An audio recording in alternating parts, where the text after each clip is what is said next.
DEI plays a crucial role in a workplace because it provides a safe and a welcoming environment for people across gender diversities, across different backgrounds, cultures, etc. Right?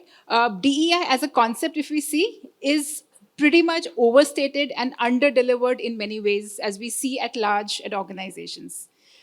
The panelists that we have are thought leaders in their own way and have been instrumental in establishing a lot of practices in their organizations. So thank you for being a part of my panel today as we explore this interesting topic with a very vibrant group here. Let us begin with understanding how do you think DEI is evolving in the Indian context, and what, let's say, what is the most difficult thing to address in the DEI space that the organizations are struggling with? Um, Thank you. Thank you for the question. I think the biggest problem is people don't understand the difference between equality and equity. Things don't need to be equal all the time. There are some underrepresented groups, there are underrepresented genders, there are more visible genders who have more, who occupy most of the spaces. So it's important for us to understand that there are times when underrepresented groups should be given the prominence, and it'll not be equal. It'll be more than equal, because if you look at the supply pool, you look at your people until and unless we reach a stage where we all want to get invalid at one point. We all want to one day not have DE&I in our teams, because we all envision a more equal world. But till that happens, till you have women who are not 50-50, till you don't have, till you get addressed in most events, till you open your address as "Hello, ladies and gentlemen," okay, completely forgetting that there could be trans people, there could be people of other genders in the room. Till you refer automatically in your business processes, you automatically make, when you're speaking about a customer, he becomes a he. Okay. So till those things happen, you require this. The whole process, we all want to get invalid. I mean, I'm sure that Neha also wants to possibly work on jobs for him rather than jobs for her. No, not at all. Jobs for us. Jobs for us. We all want to get there. But at the moment, I think that we haven't reached that. So equity becomes the most important aspect of, it's not diversity, equality, and inclusion. It's diversity, equity, and inclusion. I'll just add to what Harish said. And your question specifically was, where are we in this journey? I think there is movement, there is dialogue, there are conversations. There is a panel like this with 4 people. When we were behind the scenes, we're complete strangers. At least I haven't met any of them before. But we spoke very passionately about what we do for over 45 minutes. So I think there are safe spaces being created for conversation. There is a long way to go, Aditi, a long way to go. But I think the work has begun. So I'll talk a little bit about why there needs to be so much work in the space. And it's, Harish was talking about how much he loves metrics. So I'm going to throw some numbers out there, which is 20%. That's what women participation rates are in India today. In urban India, it's even lower. It's 15%. To give you an idea of how bad that is, in China, that same number is 60%. In the USA, it's 55%. Okay, and male participation rates in India are 80%. So the reason why these kind of gender inequality exists in our society, or the reason why India, frankly, India's GDP is lagging behind China's, is just this: solve this one problem, and we can increase our annual GDP by $2.9 trillion just by bridging the gender gap. So there is such a long way that we need to go, that if we don't make that concentrated effort in order to increase the number of women in the workplace, and I of course, I'm very biased when it comes to diversity. It's all about the women for me, right? Because if we have only 20% in most companies, you'll see the number of women participating in those companies are 25%. If we don't increase that, then we are really not utilizing our talent pool. Because by the way, at education levels, it's not a problem. At education levels, you have 45% of the graduating class is women. So we have this qualified, educated skill base lying in our country, which is completely untapped and unused for paid work. Every woman is working, of course, just very few of them are getting paid for it right now. Yeah, and I think the one point building on your work is, the business case has been spoken about several times. You have enough research from various organizations which is out there, and for you to really pick up, right? The question is what holds this us still back, and a lot of the conversation is actually about the ecosystem, right? It's not just about working on the woman, but it's also working on the stakeholder support system. It's also working to see how are you governing? Are you putting measures to say you are on the track? Are you holding people accountable? Are you working with the infrastructure, the policy enablers? It's a lot more of a complex problem, but we don't tend to look at it and we say, okay, piecemeal, let's tackle that, short term, tick mark, move on. I think it's a much deeper problem to solve.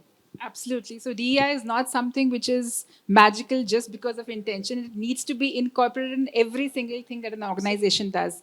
And Neha, you very well said, even I had certain statistics which I thought I'll share. So, for example, the Maternity Benefit Act of 2017 was meant to be positively impacting women in terms of job opportunities. While the reality is the negative side of it, it does impact the cost and it does impact the profitability of organizations.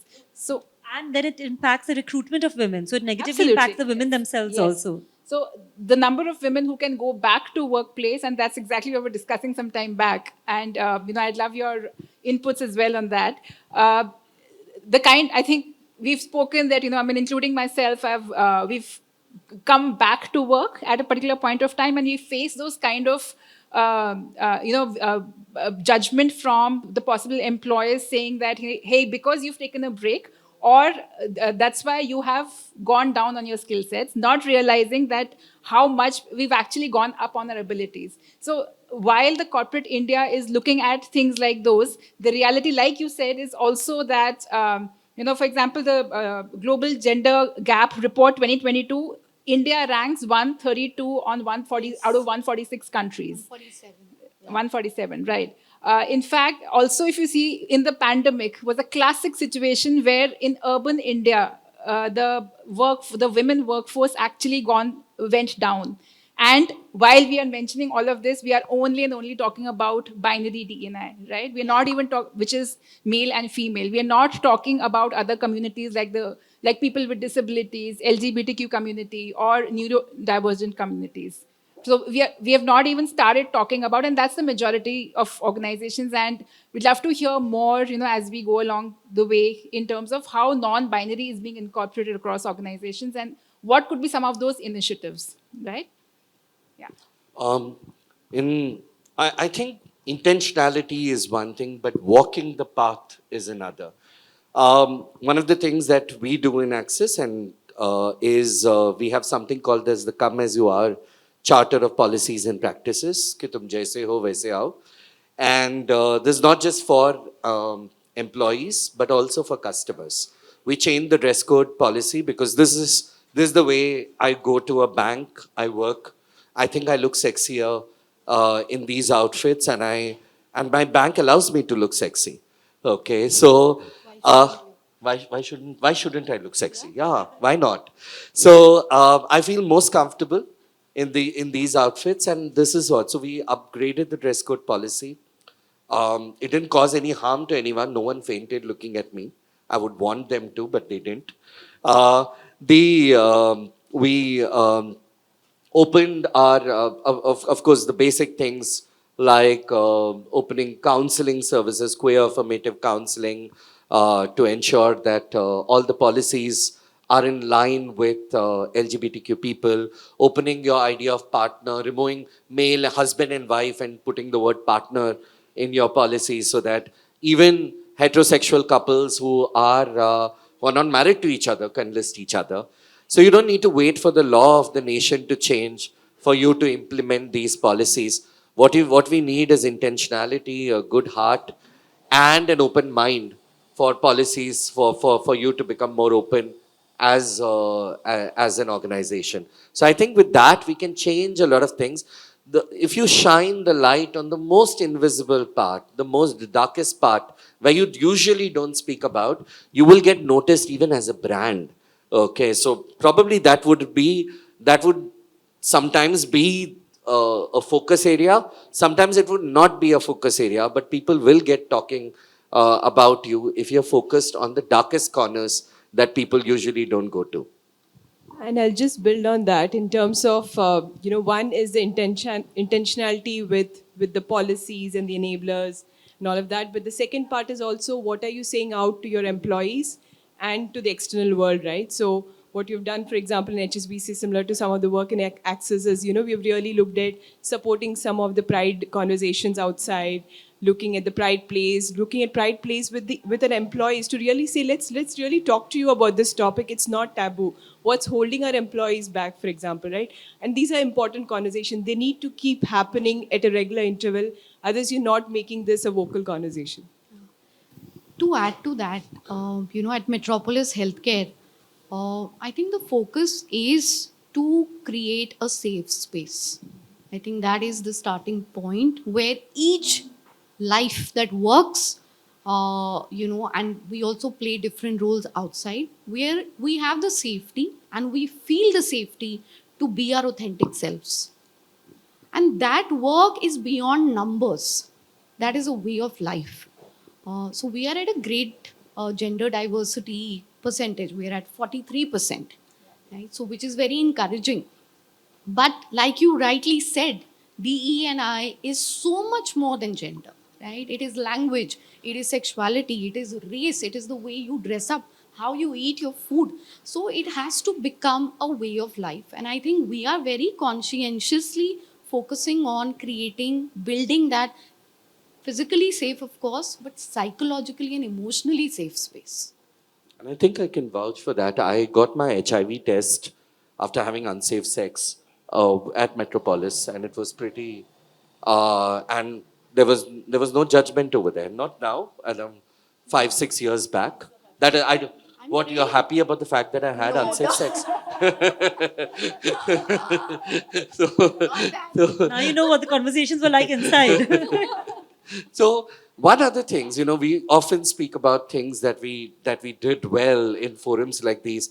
Let me tell you about something that where we utterly failed.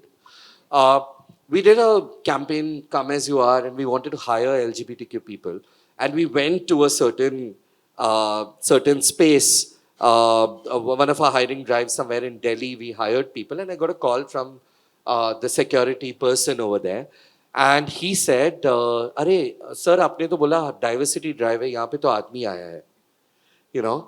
So the fact that we didn't do enough to reach the last mile becomes something that we need to be worried about as well. So you can't. And I remember going to a college where we all were there, and there was this one trans person from the Hijra community who couldn't get into the college, and they were having a huge mela on LGBT rights over there. Yeah, so unless and until you reach the last mile, go to the invisibles, go to the corners. So if you'd ask me if as Axis achieved everything, no, we haven't. We are still in the journey. We'll commit mistakes, but we will be on the path. To be consistent with your efforts is what is more important than, just doing a piecemeal thing here and there. To support functions like what HSBC does, I've attended some of their events. And I also was telling her that some years back, I also received a homophobic reaction from somebody. But over the years, they've changed because they've been consistent with their work. Consistency matters and openness matters. Why am I speaking about my sex life? Because it should be normal to speak about these things, to speak about HIV, to speak about the threats. I think this is a forum, and we should be open to listening to uncomfortable conversations so that it could become easier tomorrow for any one of us to employ even HIV positive people. I'm not positive, but if there is somebody who's Yeah. positive, we should be open to that as well. So that disruption is very important. We have to disrupt with our own stories. And I think when organizations are formulating a strategy or a policy, the most important thing to ask from the ones who are doing it is, why are we doing this? Versus, oh, this is something we need to do because it is prescribed right now. Why are we doing this? So, if we want to launch and welcome women back after a full time career break, why do we want to do that? Or if we want to sort of welcome, someone from the LGBTQIA community, why is that? Is it a prescription, or is it becoming a part of the DNA of the organization? And also because we are at WeWork, I want to point out the fact that this is not necessarily just a large enterprise, multinational agenda that needs to be driven. Yeah, I mean, usually you will see, DEI will be something that only when you reach a particular size and scale can we have the liberty of focusing on DEI. That's not true. I mean, and again, when she spoke about the why, because the why is very simple. As soon as the why becomes widening your access to talent, every company, no matter what size and scale that company is at, needs to make sure that they have access to the best talent that is out there.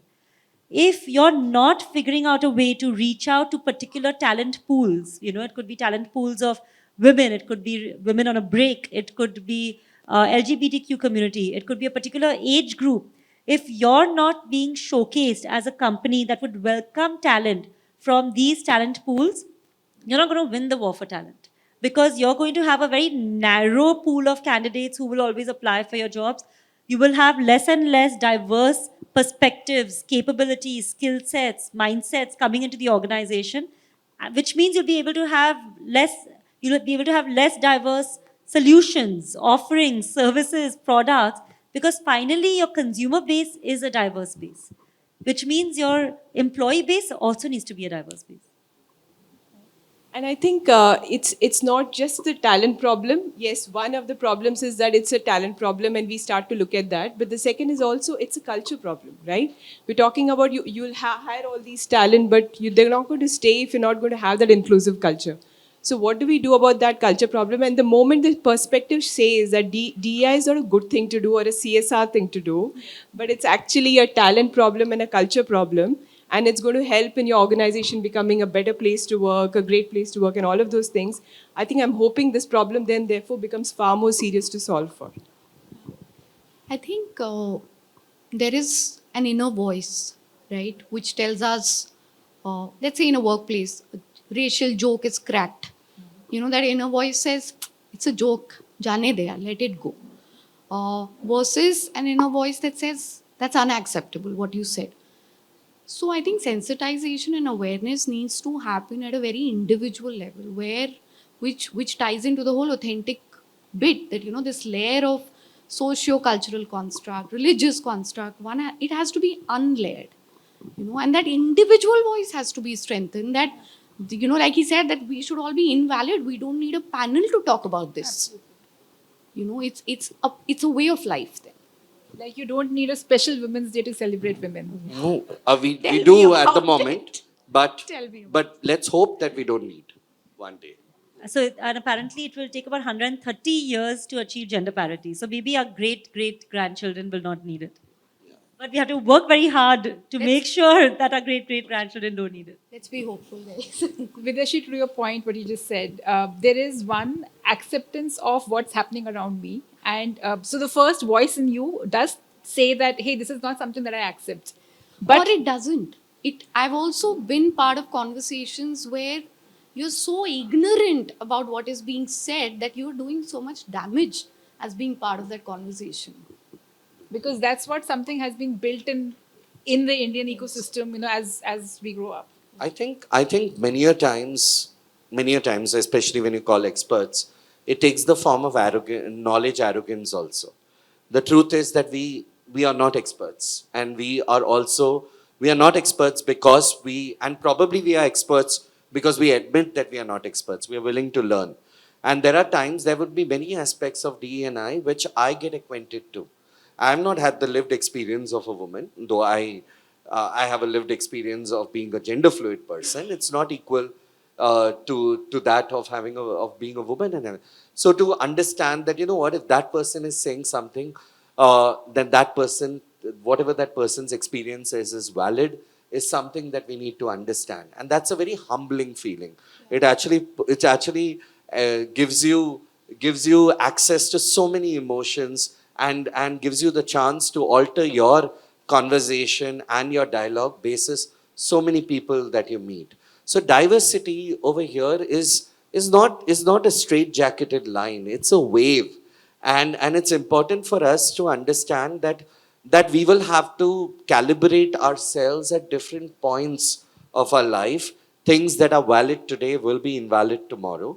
Like if I'm having, as an LGBT person, if I'm having the same conversation about LGBT equality 10 years down the line, then what the hell have I done for 10 years? Okay, I want to move on. I want to speak about other things. I want women to start speaking about other things as well. And the whole purpose of this conversation is that we should now slowly segue to various other things and make it intentional, make it a part of as she rightly said, make it a part of your DNA. This is the way that you're supposed to think. This is the way you are. And once you enter this organization, this is how you're going to behave.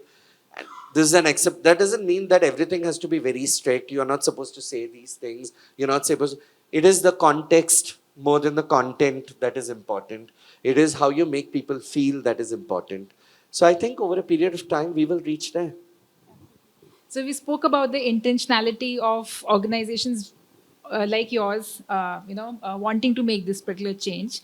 We also question the lack of intentionality, and organizations don't understand. Is it just an employer branding in terms of showing the hiring numbers or the number of, Rainbow binary? flags Absolutely. in the month of June. Absolutely.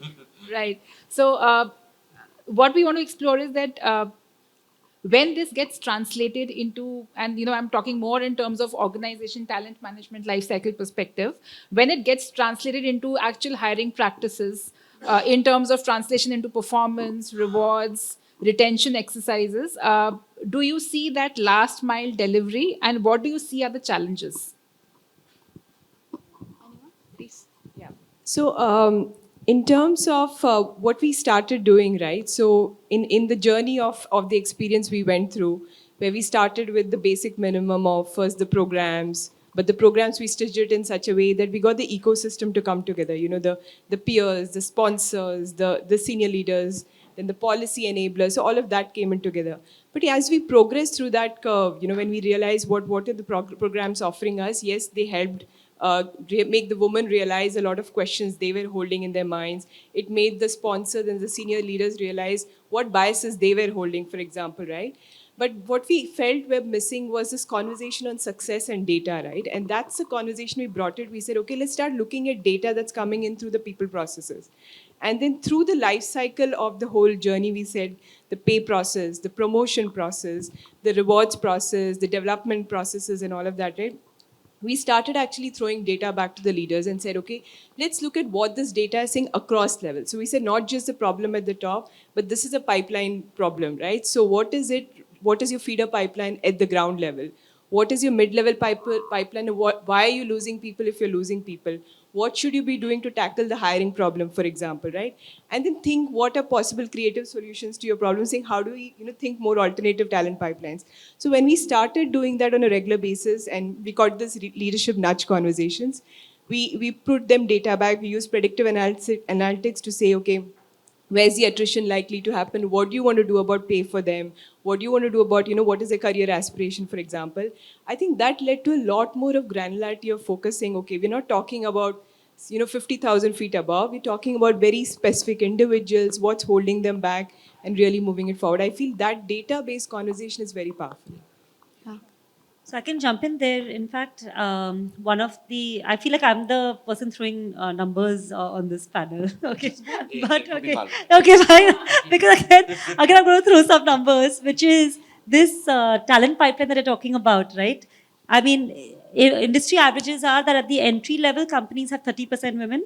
It drops to 10% at the management level, and then single digits at the CXO level. And it's a leaky talent pipeline, and absolutely the lots of interventions that need to be done to change that, because frankly, that's a big cost to the company.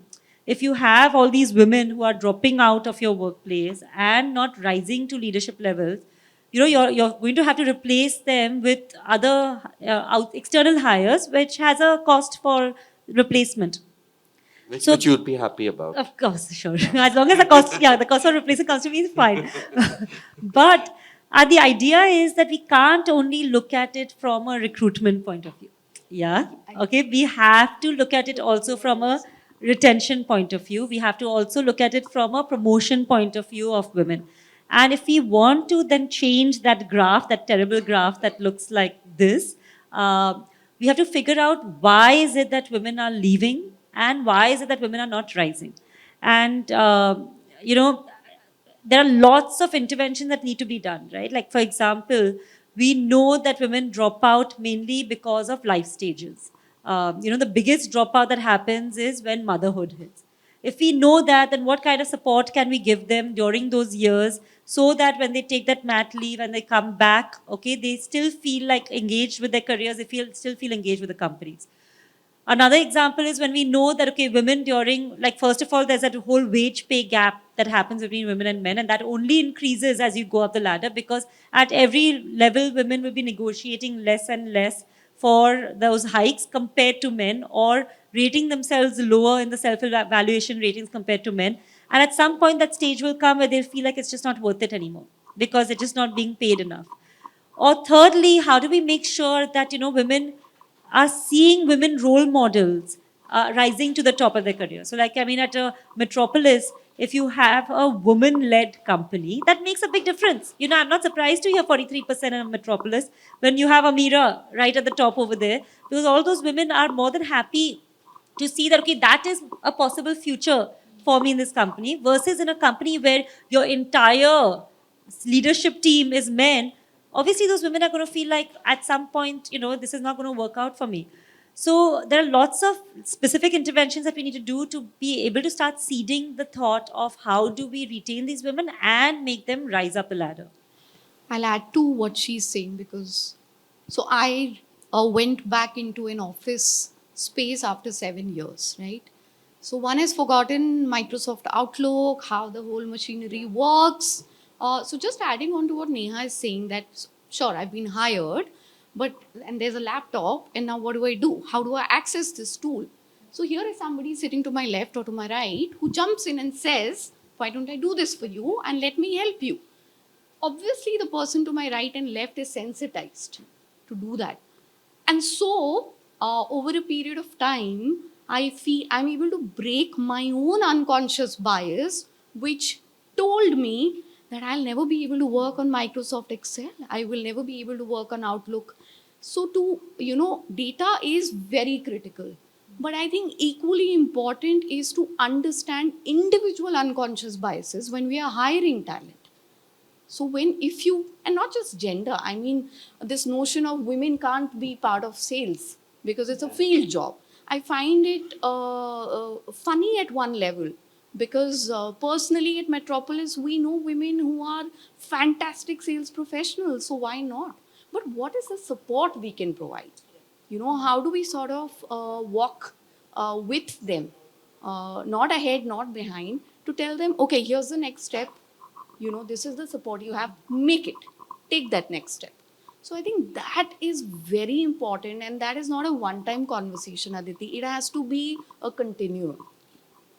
I think speaking about data, there is one thing I also assumed that women would leave for maternity and related challenges. But you know why women left when we actually went into their CVs, went into their LinkedIn and spied, we got to know that they have joined other organizations. Okay, women, people leave managers. Okay, not just women, people leave managers. And if you're not an inclusive manager, and if you're not a business manager, and women are creatures of ambition. Women are not people with simple life state changes because everyone goes through similar things. For women, it's more pronounced because we still live in a country where if you think about the jingle Hema, Jaya, Rekha, or Sushma, all of them washing powder Nirma is washed by all of them. Okay. What about the Rahul and Rohit and Ashok and other people who are there? They don't feature over there, right? And then we had, after a few years, we had another ad where a woman was washing, goes up to a village, a newly married woman goes up and goes to the banks of a river, and then she starts washing clothes, and suddenly, and all the other women are looking at her with shock and awe. And then you look at then the camera focuses on the woman and she stretches her husband's chaddi, her husband's underwear, and stretches it long there. This was a underwear advertisement for a man, right? So and now she's feeling orgasmic washing her husband's underwear. So the whole idea is, and now we have different brands which have focused on the idea of equality, where you have a washing machine and you have a man and a woman dumping all their clothes inside the washing machine, and they both are speaking very proudly. So things Share are the changing. load. Share the load. Share the load. Ariel was the campaign. So I think over time, people have been changing, and granularity becomes very important. When you're speaking about data, granularity becomes very important. Look at teams. Look at teams not from a macro level, but from a micro level. If you have more than two people in your team, is there one person who happens to be a woman who's reporting into you? Look at that. And if you look at, and if you task everybody with the fact that every small team that is there, you have to have women or LGBTQ or PWD, some diversity over there, not from a larger कि मेरे organisation में 20% है, 30% है, 40% है, 50%, नहीं, तुम्हारे team में कितने हैं? If you're having a business conversation, four people are sitting down and they're having a conversation, how much of diversity is there in that small team? If you're calling for a discussion, having a party in my house, how many women exist in that party? I think that is what is more important, and data helps us reach there. How many of us have done consumer analysis? And technology also helps. Most of our systems are in the binary. So when we have to shift something, like we have to add MR, MS, and MX. First of all, do away with that MRS. Okay, what is the title for a married man? There is no title for a married man. So MS, and unless the woman herself says that, you know what, I'm Sonam Kapoor Ahuja, then it's fine. But you don't have the right to assume that she's going to be Sonam Ahuja or Sonam Kapoor also, right? So she's just Sonam for you. So the whole idea is that how do you data becomes important, technology becomes important, and that's where organizations like Google, organizations like LinkedIn come to play. If I have to place an ad that focuses on transgender people or a populace of transgender consumers, what options do you have in your system that could actually do that? So it is a marketing problem. Unless and until you make a business case for diversity, all of this would be humbug. I mean, I'm telling you, I'm sitting here next to Metropolis, telling Metropolis that I am a huge consumer base for you. Okay, now how many transgender people do you have in your system? Because they could speak the same language as me. I'm telling jobs for her that, you know what, there is an untapped resource of lesbian and transgender women who exist. Now, if she says that in her system there is only she which is there and there's no other title. Correct. There's no way for me to identify in my data if they are lesbian. So have you transgender. asked those questions? Yeah, You not could at be all. intentional and ask. HSBC would be facing the same issues like it, because everything is in the system, and we are a data heavy industry when it comes to financial sector. So I think the basics, technology has a huge role to play. So if you are in a tech business, if you are working with Google, if you are this thing, you are important. You are in the sign of the future, the technology of the future. So if you are not inclusive, if you are just building beautiful campuses and just hiring people, but you are not brought into your business, you have not done enough. Accept that and move on and start working on it, rather than coming to forums and speaking about it. Accept that and start working on it, so that there could be technology for the future which is inclusive, not just of LGBTQ people, but of neurodivergent people, but of people who could be dyslexic, people who are people of disability, for people with mental health challenges. Everything, if you do it at that level, because technology is what we all rely on, and if that is the base, do it on that and get granular, get into teams. Don't look at the macro level. क्या होता है team, हर decision में औरत होनी चाहिए, नहीं तो there will be 80%, 18% tax on sanitary pads, and there will be 5% tax on condoms. And औरत होनी चाहिए, क्यों होनी चाहिए? So one is to just say हाँ हाँ होनी चाहिए because he said it and she said it. But I think that you have to somewhere shake the system up so that you people start asking these questions to themselves first. It's so easy for me to say that, hey, he needs to be more aware. Look at him, he's speaking in a language that nobody understands here. They're not feeling included. Versus, am I looking within and seeing this is a work in progress journey, but an everyday journey. So, what did I do differently to be more inclusive from yesterday to today? You know, the pronouns thing. I mean, I get asked most often, hey, hey, मैं तो inclusive है, मेरे को pronoun डालने का, मैं तो straight है. I said the onus of inclusion lies on those who are included, not on those who are excluded. So if you are an inclusive organization and you are an organization which has 90% heterosexual people, you should put your pronoun tags, because that 1% of people, they're facing ostracized, they're getting ostracized every day. Your responsibility is to make them feel included, not their responsibility to get included. So that's a responsibility that we all should assume. Otherwise, we'll be an organization of men trying to pull the chair for women and being chivalrous. We don't want an organization like that. आदमी को दे सकते हैं job, तो औरत को भी दो, वही उसको बोलो. Give her the choice to opt out if she wants to. Don't assume that she's going to have children and she's not going to do that. Some questions should be banned from interviews always. क्या है ये, तुम घर और office कैसे manage करोगी? आदमी को पूछो ना, तुम घर और ऑफिस कैसे मैनेज करोगे? Don't you have to go home and look after your wife and Or children? we have very long work hours. Will you be able to balance? I mean, where is the trust? Trust is such an integral part of the hiring system, right? You're taking a leap of faith at one level when you're hiring talent. Where is that leap of faith? Are you looking at capabilities, or are you looking at what you want to look at? Which is, yeah. So let's explore.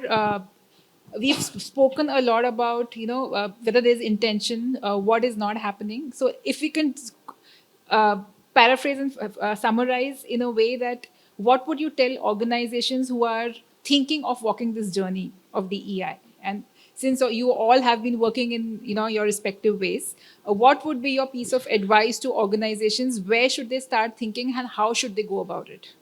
That will make that impact. Sure. I think three things that I can think of. One is look at it as an ecosystem way of solving it. So do not look at it as piecemeal. And it, of course, requires a long-term approach, not a short-term one at all, right? The second is use of data. Like he said, like my experience, it's powerful. It can really go down to the grassroots level. You can see data talk to you in multiple ways. And third really is that this is not a level playing field, right? It's never been. So the conversation on merit, etc., all that needs to be kept aside. Yes, of course, it's important, but it's never been a level playing field. So the conversation on business case is important, but there is a moral case to this. So how do you personalize that case? How can the leader really bring that forward in the journey and move forward in that direction? I think that's important. Nice. I agree with all the points she said. And I think from a company point of view, we need to look at it in three ways: opportunities, learning, and communities. Yeah. So from an opportunities point of view, we need to make sure that we are creating enough opportunities for the folks who we call DNI right now. Okay. And by that, I don't mean, like, for example, one company once came and told us very proudly that, we have done this great project where we have identified exactly which jobs we can open up for women. And I was just like, what? Or for PWD people. Okay, I was just like what? I was like, I mean, congratulations, but I want all your jobs. Yeah, because this recognition of the fact that every job is a job for her, right? And open up all those opportunities for that. Every job is a job for women returnees also. So first and foremost is the opportunity, and that also applies to opening up challenging roles, challenging assignments, challenging projects to women when they're in your organizations, so that they can prove themselves and they can rise. Second piece is the learning piece, which we spoke about, which is making sure that your learning interventions are not just for your average employee base, which is a man. It is also being cognizant of the unique needs of that women population, so that they are also overcoming the challenges that they are going through in their career journey. And the third piece is communities, which is very important. Yeah, usually, if you really see the kind of messaging that goes out to women, it's always all of this, right? Which is, how will you manage? How will you balance? Or what will, do you really need that promotion? Because doesn't your husband work? Changing that whole narrative of the messaging that we put out to women by having these strong, powerful, and positive communities around women. Creating these women's networks, getting women to meet other role models of women who will showcase to you what is also possible out there. So yeah, if you take back something, I think from this, it will be making sure you're providing opportunities, learning, and communities for women. I think organizations will should ask themselves why they want to venture into this agenda. So all of that, of course, but why? Is it because, like I said, it's a tick mark on your branding, on your EVP? Is it because there is one soul soldier who feels very passionately about DE&I? Asking that fundamental question of why do we want to do this? What is the change we want to see? What is the landscape we want to impact? How many lives are we empowering towards transformation? This work is real deep work. So organizations need to get into rooms, those huddles you have for reviews. I think this conversation is so important that, sure, let's say at Metropolis we are at 43% diversity. We've decided, okay, so this is great. So should we just sit around and not do anything about it? No.